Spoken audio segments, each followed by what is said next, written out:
Derrière le drapeau national du Cameroun, environ 400 chefs traditionnels venus des différentes régions du pays.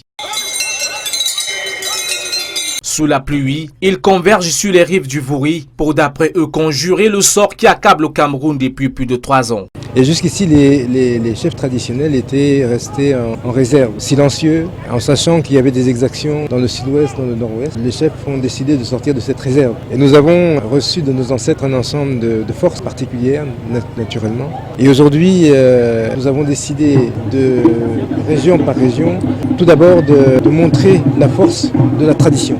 J'ai la certitude que nous arriverons à la paix dans ce pays avec l'aide de nos ancêtres, avec l'aide de Dieu. Sur la place du Ngondo, lieu sacré pour le peuple Sawa, les dépositaires du pouvoir ancestral décident de prendre en main non seulement la situation sécuritaire qui prévaut dans les régions du sud-ouest et du nord-ouest Cameroun, mais aussi les tensions sociopolitiques que voudraient alimenter les ennemis de la paix. Nous demandons simplement à nos enfants de dire non à la guerre, de choisir la paix à la guerre, de choisir le vivre ensemble à la haine, de choisir la concorde à la discorde et de choisir la prospérité au chaos. C'est le message. Que tous les Camerounais sachent que nous devons débattre, non combattre. Nous devons avoir les différences d'opinion. Ça doit constituer plutôt une complémentarité de ce que nous pensons.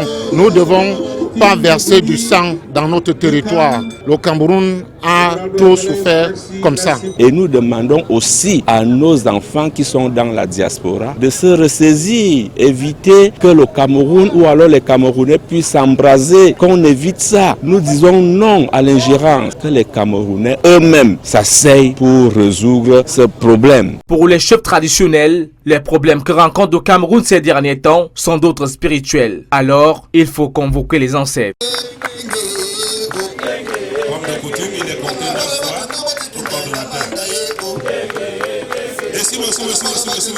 Les incantations sont au rendez-vous. Les chefs traditionnels du littoral vont remettre un canari chargé d'énergie à la coordination de la caravane de paix du vivre ensemble qui devra être accueillie dans les 9 autres régions du pays. L'Ouest sera la prochaine étape. L'Ouest est prêt d'accueillir la caravane. L'Ouest est pour la paix. Et c'est pour cela qu'elle tient à accueillir cette caravane pour marquer d'un cachet particulier l'annonce, l'appel à la paix. Après l'Ouest, devra se préparer la région de l'Est avec un même message à l'endroit des populations, la paix et le vivre ensemble cher au Cameroun.